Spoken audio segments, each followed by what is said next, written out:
दोस्तों ये कहानी है परम की, जो किराने की दुकान चलाता है और ये है उसका नौकर और दोस्त राजू। परम जी की सीमा के साथ शादी हुई है और आज उनकी सुहाग रात है।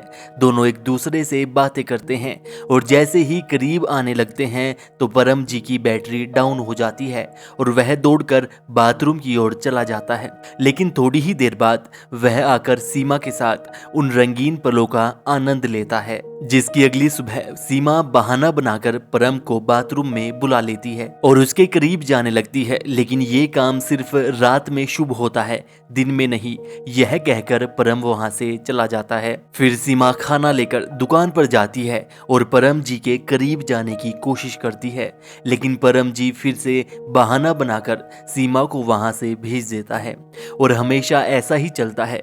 परम रात को तो सीमा को खुश कर देता है, लेकिन दिन में जब भी सीमा उसके करीब जाती तो उसे पसीना आने लगता। सीमा यह बात अपने पड़ोस की भाभी सुमन को बताती है तो सुमन उसे समझाती है कि जिन लोगों में शारीरिक कमजोरी होती है वे लोग अपनी पत्नी की भूख को शांत करने के लिए बाहरी शक्तियों का सहारा लेते हैं। तुम्हें उन शक्तियों से अपने पति को बचाना होगा।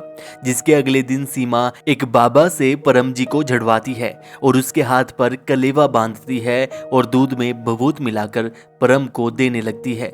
लेकिन फिर भी परम जी की स्थिति ऐसी ही बनी रहती है, जिससे परेशान होकर सीमा फिर से सुमन भाभी से सलाह लेती है, जिसके चलते सुमन भाभी बाबा जी से कुछ और भभूत लेकर आती है और सीमा को बताती है कि जब भी रात में परम जी तुम्हारे करीब आएंगे तो उस समय तुम बैटरी से रोशनी करके यह भभूत उन पर डाल देना।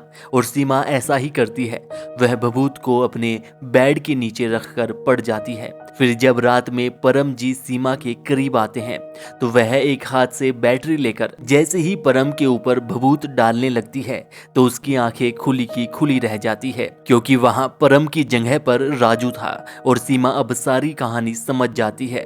दरअसल हर रात को सीमा के साथ उसका पति नहीं बल्कि राजू सोया करता था और इस वेब सीरीज का यहीं पर एंड हो जाता है। यह वेब सीरीज शुभ रात्रि के नाम से उल्लू ऐप पर अवेलेबल है और इस वेब सीरीज के संबंध में आपकी क्या राय है हमें कमेंट करके जरूर बताइएगा। इस वीडियो को लाइक और शेयर कीजिएगा और ऐसी ही और वीडियोस के लिए चैनल को सब्सक्राइब करके बेल आइकन दबा लीजिएगा।